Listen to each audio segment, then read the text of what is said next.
Welcome to Transformational Blueprints, the podcast that's here to tackle the big question. Why do so many transformation programs fall short, and what can we do about it? I'm Mario Michaels, founder and director of Synaxia Group, and I'm thrilled to have you join me.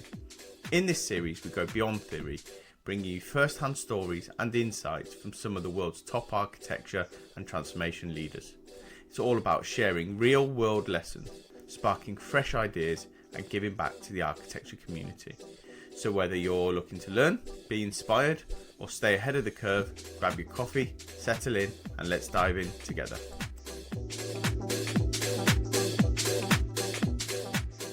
Welcome everybody. Today we're going to be talking to Petra in Veld Brown about how to get people to listen to architects. Petra is a seasoned professional strategic business transformation enabled by enterprise and business architecture. She has over 30 years of experience, of which 15 years of those have been helping organizations to rethink the integration of business change delivery across business strategy, architecture, and strategic portfolio management. She actively promotes the professionalization of architecture through participation in the BCS EA Specialist Group Council and also ISA Global, and also a co-leader of Women in Architecture in the Netherlands. So as you can probably see from all those groups, she wholeheartedly supports diversity and equality for all. So Petra, thank you so much for joining us today. How are you? I'm good, thank you. My pleasure. I'm happy to be here. Good. So just for context, if you wouldn't mind just giving our listeners a bit of background about how you got to where you are now. Okay, well, my name is Petra. I started a very long time ago in technology, and I basically started through a long career of doing change, actually, more change rather than architecture. But architecture always was kind of like a red thread in that. I went from project manager to program manager to process improvement manager, portfolio manager, and eventually, and I always wanted to be an architect. I mean, I did kind of aspire to be an architect, but I kind of always got moved into, oh, let's do this program, let's do this. But I always involved architecture, and eventually I did become an architect with GlaxoSmithKline at the time. And I ended there as head of strategy, planning and architecture for Europe and International. And that kind of set me off on architecture as a profession, and I then did several roles where I enabled architecture. Again, I didn't get to be the architect in my next roles always. I was either business portfolio manager. I ended up in Xerox, head of IT for the developing market operations.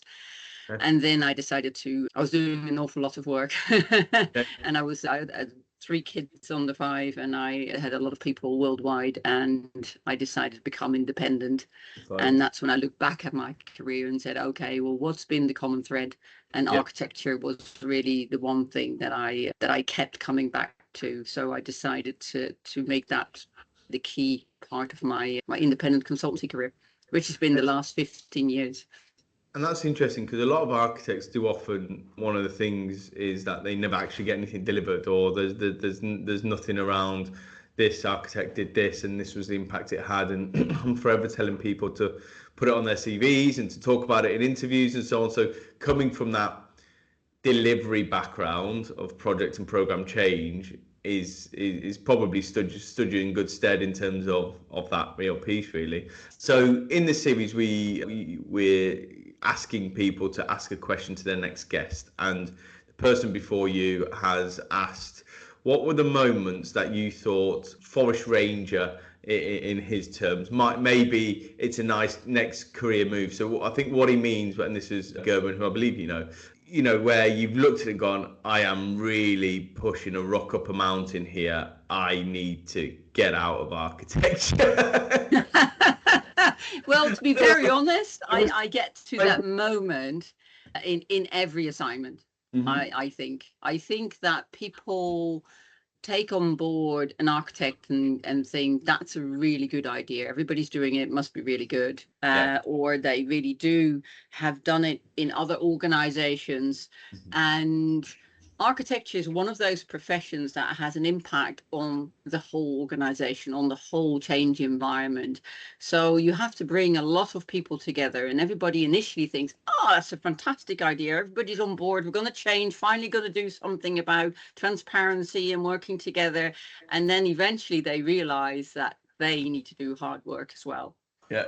And that's when the politics start. And when the politics start, people kind of start crossing their hands and think, well, I thought they were going to change. And that's when you really need to start, selling the selling process, but also starting to show how you're adding value to every single person in the organization. And it's super frustrating when that happens, and you have to really do a lot of legwork to continuously prove yourself in an organization.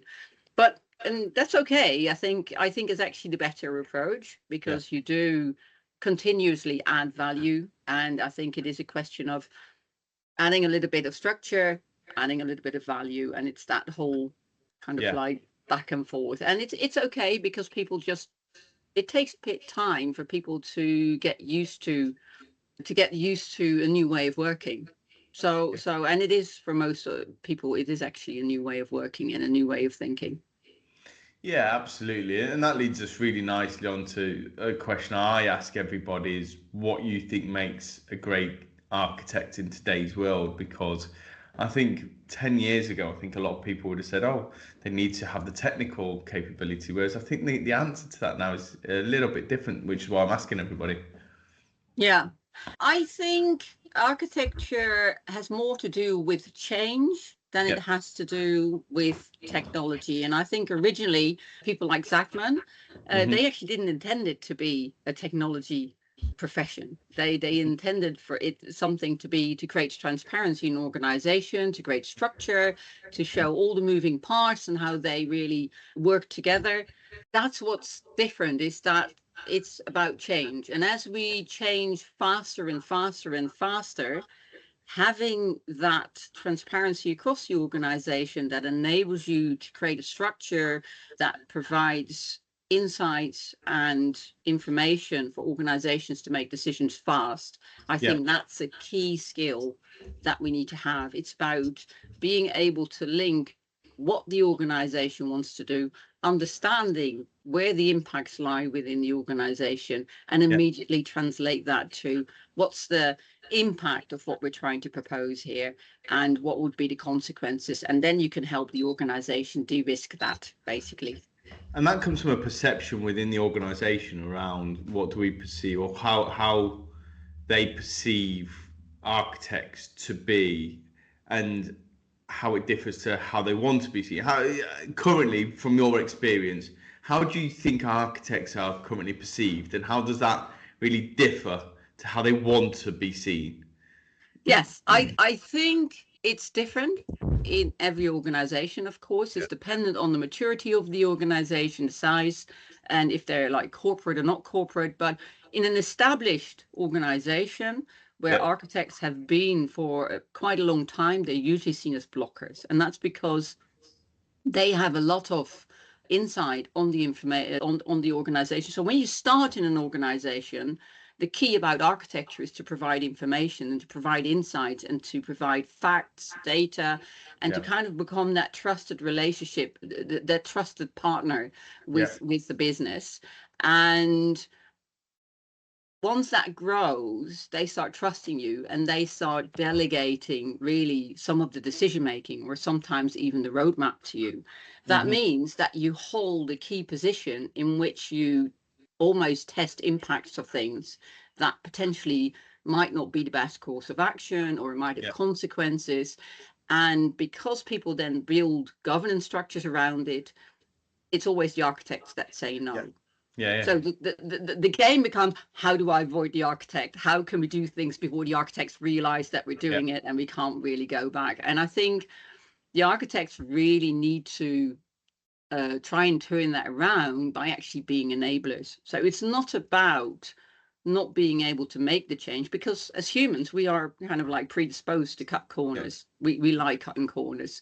So it's about, how can I cut a corner without having the impact of tearing a bit of a paper off. If you remember, if you got like calendars and you got like a perforated edge, so if you want to rip off a corner and you don't perforate it or you don't fold it over, then you either take off too much or too little. You can't really control how you're tearing it off. And I think it's about enabling the organization to cut corners, because you really want to make visible what's the impact and the consequences of doing it. But there might be really, really good business reason to still do it and to still make that investment. And I think you said a word there around make it visible. And I think that's really, really key, because I think you're right. The perception is architects are here as blockers. They're here. All they do is governance. They sit in the ivory tower and they stop us from innovating. They stop us from doing this because they're overly risk averse, etc., etc. But you're right. If you can not only,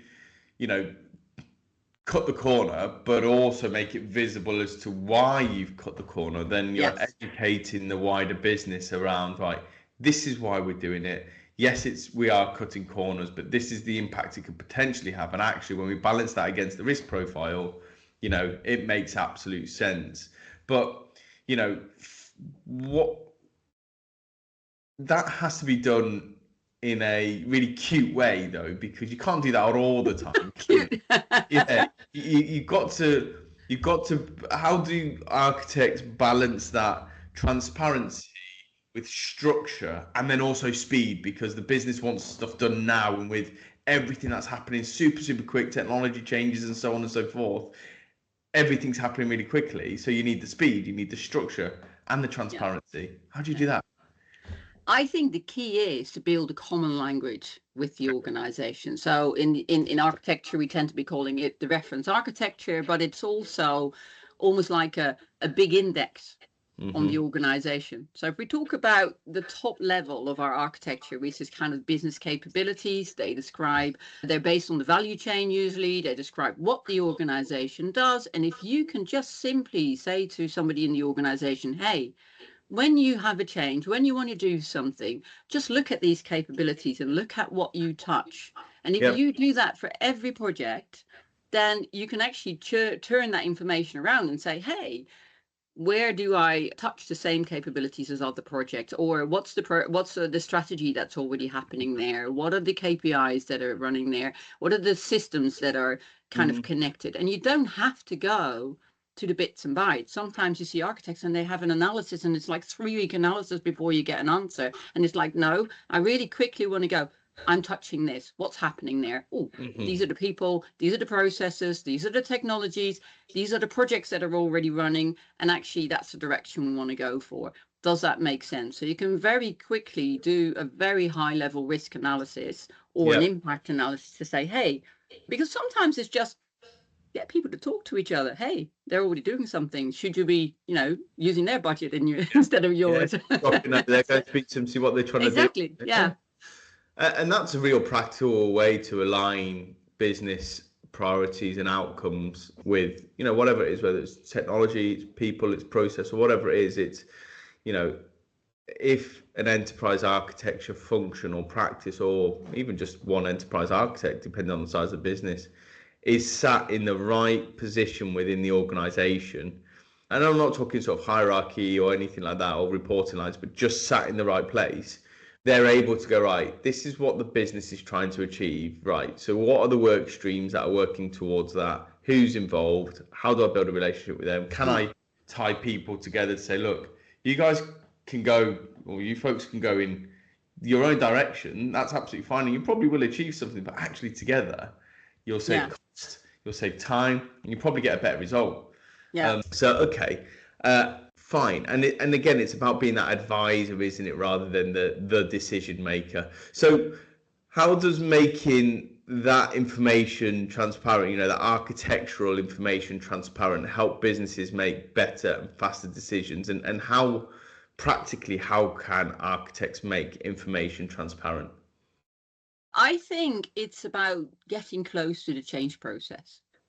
Okay. So mostly what you see is that architects tend to sit either in the IT department or in a standing organization, whereas I think being part and being able to work with portfolio managers, project managers, delivery managers, product managers, and see, hey, what is it that you do? How can we integrate the things that we do so that you can access to this information that we've gathered and help you make better decisions, or actually shape your project, or shape your processes, shape the things that you want to do, so that you can understand exactly what's happening within the organization and scope it out. Most of the time, what you see within organizations is that project managers, they will go in, and not to their own fault, they will just go in, they want to make a change happen, and they will gather the people that are related to their context, but they won't look beyond that context. And I think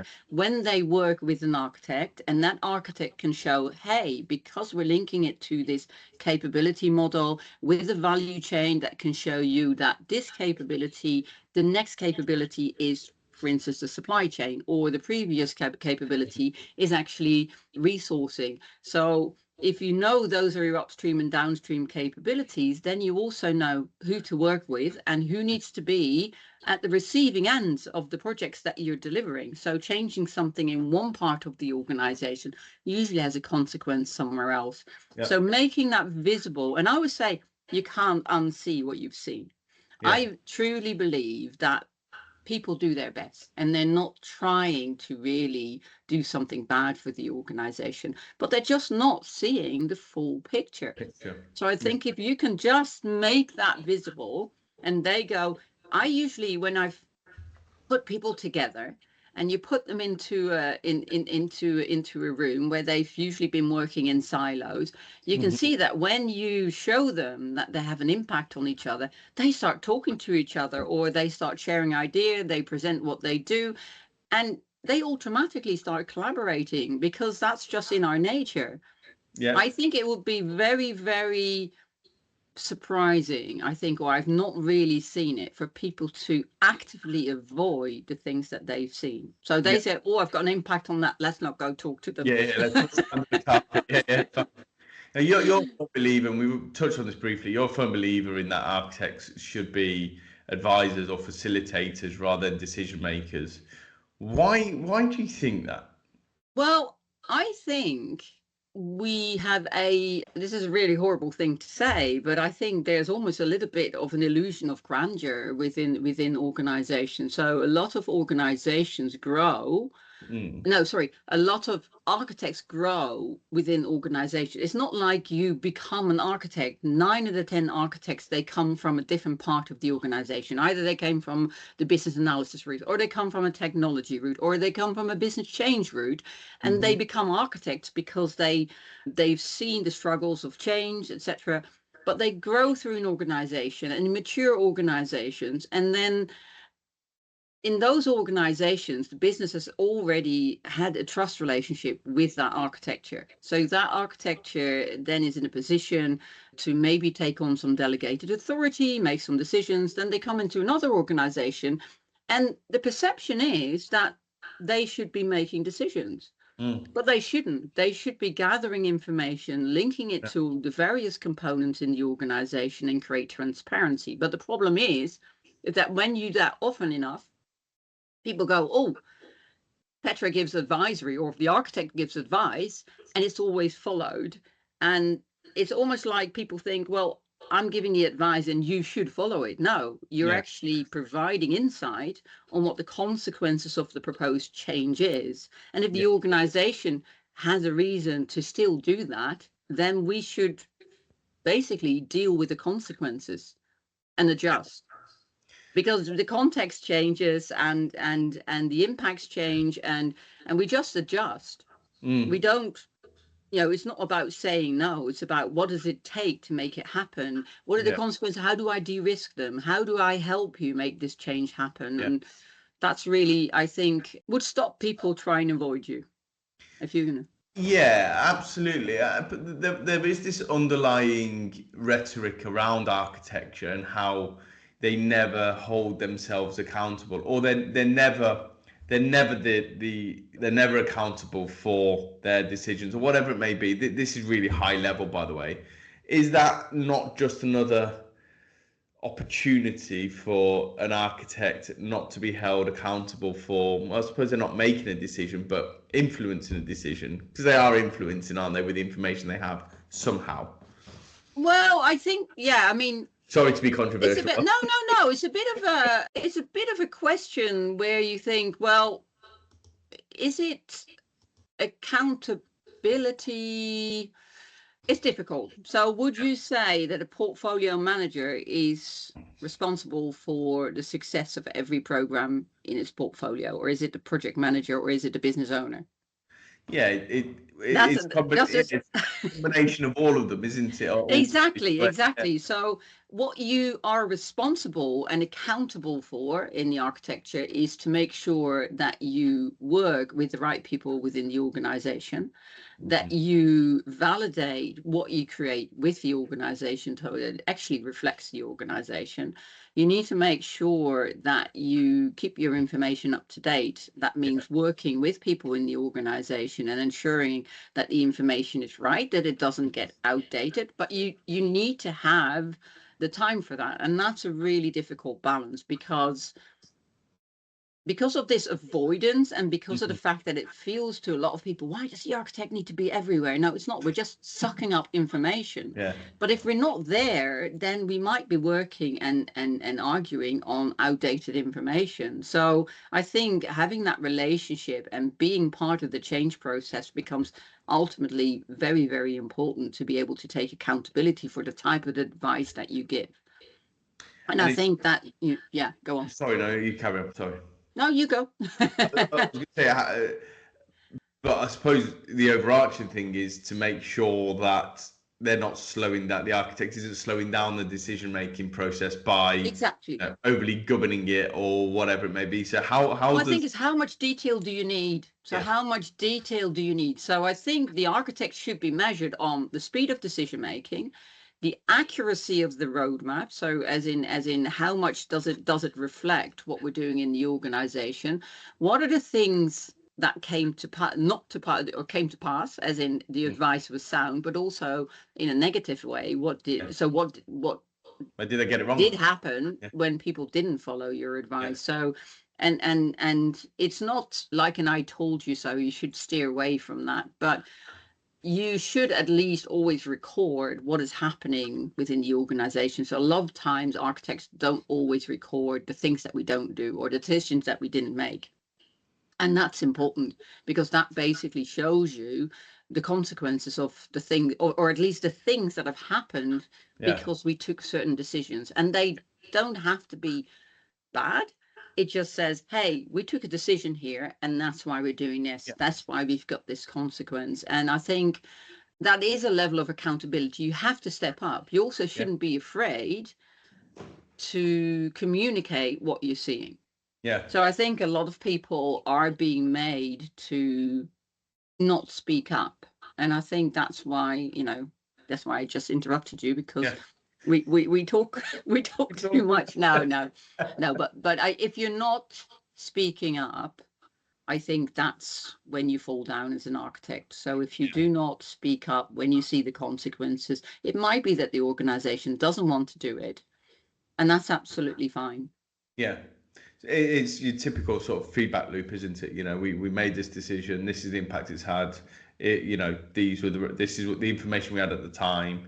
We could have done this, we could have done it, but the world changes. So if you're saying, look, I've created an architecture, I've got a roadmap, and now you can't do this and you can't do that. Well, the world doesn't work that way, because my world has changed and the customer has changed, and the revenue has changed, or my costs have changed. So I have to make changes within the architecture to accommodate for those changes in the environment. And if you cannot do that, then your architecture isn't flexible, it isn't scalable, so you cannot then add value to the organization.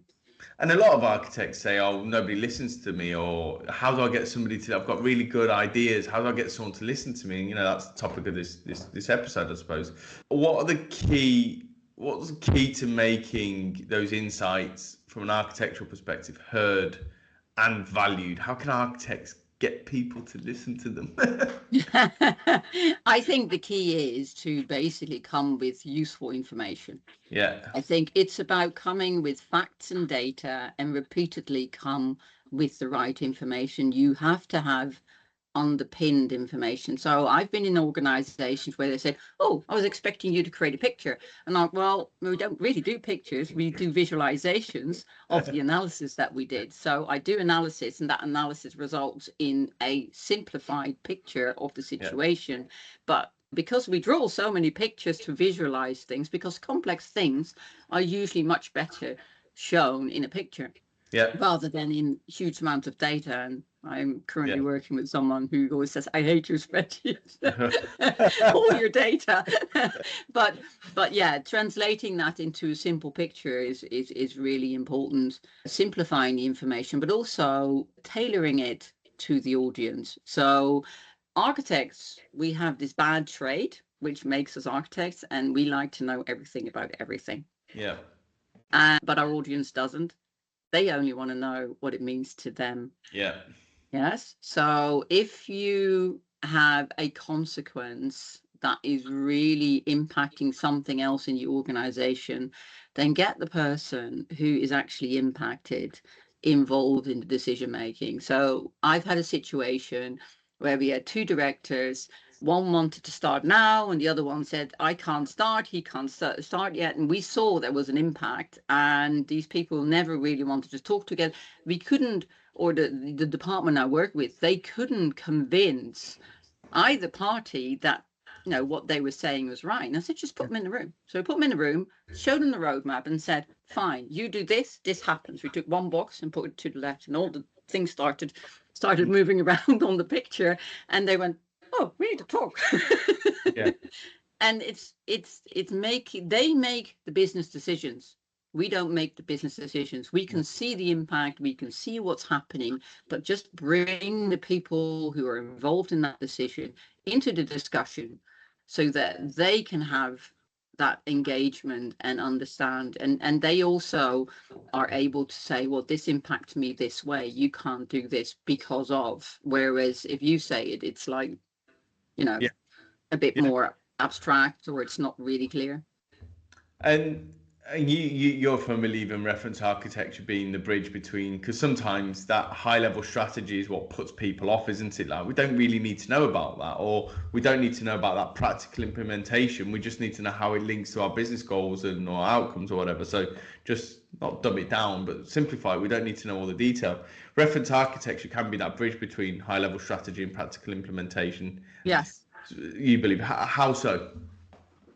I believe that the reference architecture is fairly abstract, but we start at the top level. As I said, I always make sure that it is based on the organization's strategy, on the organization's value chain, operating model, so that when I show a capability model to somebody in the business, they go, I'm seeing my organization. Mm-hmm. How many times does an architect put a picture in front of the business with business capabilities which are completely, you know, perfect model, but the business looks at it and they say, I'm not recognizing my organization.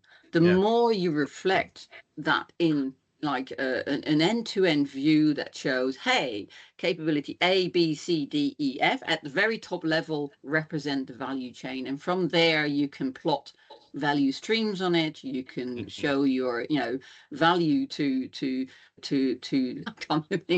order to value process. So you can basically see everything that's happening in between, and also the logical sequence of it. If you can tie your performance, your organizational performance and your strategy to the value that you deliver to the customer, and you can translate that to the capabilities that are on that value chain, then you can actually drill down into the organization and understand exactly what's happening in those areas that will create the value. So if you get a proposal and say, I want to make a change, and you can say, oh, it touches these capabilities in the organization, you can immediately see, well, what performance or what's the KPIs associated with that capability? What are the impacts? What I'm trying to deliver? What's the consequences of that? What is already happening there? What's the absorption? What's the resource capacity within that organization? So That's the type of things that you want to know when you actually come with the proposal. So being able to make that transparent and show how the actual value delivered to the customer and your operational performance from like, what am I doing now and where do I want to go? And being able to create that gap analysis, that's where the reference architecture can really help you. And the influence of an enterprise, a lot of what you've said there, I think is more sort of enterprise level architecture. Yes. Yeah. How does that differ to solution architecture? But more importantly, how can they work together effectively without treading on each other's toes, duplication of work, effort, time, etc., etc.? Well, interesting, because I don't think a solutions architect does the process. The base process is not actually different from an enterprise architect. What's different is that the solutions architect does it for a very specific context. Right. So for me, the enterprise architect looks across the organization and looks, for example, at the end-to-end business processes and says, well, if I change something here, the bell on this side in the process starts ringing because I'm changing something and it has an impact either upstream or downstream in the process. Whereas an actual solutions architect looks at the context across the business, the applications, the technology, and basically provides a solution and is responsible for the integrity of that solution. Mm-hmm. Whereas an enterprise architect is responsible for the integrity across the organization. Yeah. So if I have multiple changes that all impact a piece of process, a piece of application landscape, a piece of the technology landscape, and I have multiples of those, then the actual enterprise architect looks at the coherence of providing those solutions simultaneously across an end-to-end process, whereas a solutions architect is looking at the solution itself and the integrity within it. Okay, that makes absolute sense. We're going to move on to our quickfire questions now. Yeah, sorry. So what advice would you give a newly appointed chief architect? And when I say chief, I mean either director or number one architect position within an organization. I would say seek out the business, seek out the change agents, seek out change processes, and see how you interact with them and make that transparent. I usually begin myself, and I've done many times coming into an organization to set up architecture, and I always start with a minimum viable product. For me, you only really need 4 things to do architecture. You need a reference architecture that basically has a common language across the organization. You need a process that helps you apply that architecture and link it to the change processes. You need to be able to store your information somewhere in a central place where the reference architecture becomes the index to the information in that repository. And then the 4th thing is that you need to record your decision somewhere. And we can call it governance, but when you just start out, it's just quickly saying, I've made a decision. And then next time somebody comes and says, I want to do this, and I said, well, you made this decision here. Do you really want to do that because you're going against it? And that's when governance begins. But it starts with just simply, I made a decision and we're now changing it. What's the consequence of that? Okay. So that's how I would, and if you keep it simple, and then if you put that in a very simple fashion, then start adding value immediately. So start looking for those pain points in the organization. How can you help people in the organization make change happen? But also, how can you also put in a baseline? So a baseline of the information that you need that will actually add value. Because if you do changes, the very first project that you do, go, well, that will really add any value to me because there's nothing in your repository. And how are you going to show value? So there is a little bit of a leap of faith, and that does take a little bit of convincing sometimes to do, and maybe some legwork. That's what we're there for. Yeah. So any advice you wish you'd received earlier on in your career? Actually, that change is continuous. Fine. It sounds really silly, but I also was one of those architects thinking, I've made all this advice and why aren't they listening? Can't they see the consequences? And I go, well, now I'm going, well, actually, you made a decision I record it. I understand that it has an impact. When you come back to me and say, well, why is this costing X? I go, well, actually, you made a decision here, and this is why you made that decision. But I don't worry about it too much anymore. I don't worry too much that I potentially wasn't involved, or that, you know, it wasn't exactly perfect, or it didn't fit my roadmap, because everything that happens comes around again. We will encounter that area. In 4 years' time, technology is old again. They want to change it again. So we're going to deal with that same area again. And then by that time, the organization might be a little bit mature, might take your advice a little bit more on board. So just work and go with the flow, really, of what the organization is trying to do. Okay. I know we've spoken about architecture not necessarily sitting within technology, but bear with me on this. If you could ask one question to a CIO or a CTO and get a truly honest answer, none of this political stuff or playing the boardroom or whatever it may be, what would that question be? Oh, wow. Do you think that you should keep the landscape that you have? Oh, okay. Interesting. So basically, we have lots of legacy systems. Yeah. Sometimes is it better to just step away from it and start afresh, rather than trying to muddle on with the things you have? And do you always, and the other thing is, do you always need the latest technology? Because I do agree. Innovation is really important, but I see everybody with AI, and I do think it is important. I do think you need to do something, but make sure that you find the value in the organization to apply it to. Because if you just put in AI for AI's sake, then you've ticked a box. It costs you a lot of money, and you're not really going to see the value of it. Okay, fair enough. From a talent perspective, over the next 5 years, what do you think the biggest change will be within architecture, obviously? I think, personally, talking about AI, I think we are going to automate the way we gather information in the organization. So all the structures that we're talking about, all this mapping, all this linking to reference architectures, I truly hope that we're going to automate that so that we can actually very quickly understand what the impact of change is within the organization, rather than having to do that all ourselves, because it is truly hard to have all your structures and to be alone and not have really the manpower to link all that information to your reference architecture. So the faster that you can actually do that, the better you can serve the organization, the faster you can show where the insights are.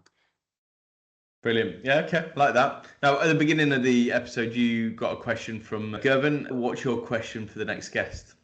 Yes, I'm going to have to just pick it here. So I thought about it. And to be honest, if you have 10 architects, we get 20 methods, and we get even more arguments on who is right and what it should be. When can you call yourself an architect if architects themselves cannot really agree what it is? Fine. Okay, I like it. I'm looking forward to the answer. Yeah, me too. Sadly, Petra, we've run out of time. So thank you so much for your time and for an excellent podcast episode. It's been really interesting chatting to you about how to get people to listen to architects. I think so we made it sound so simple. So thank you very much. Excellent episode. Okay, lovely. Thank you. And that's a wrap on another episode of Transformational Blueprints. Thank you so much for tuning in. I hope you found plenty of insights and takeaways to fuel your journey. If you enjoyed the episode, I'd be incredibly grateful if you could share it, leave a review, or give us a like. It helps us reach more people in the industry who can benefit from these conversations. Don't forget to follow Synaxia Group on LinkedIn to stay updated on new episodes. The links are in the show notes. Join us next time for more tips, strategies and stories from some of the brightest minds in technology and transformation.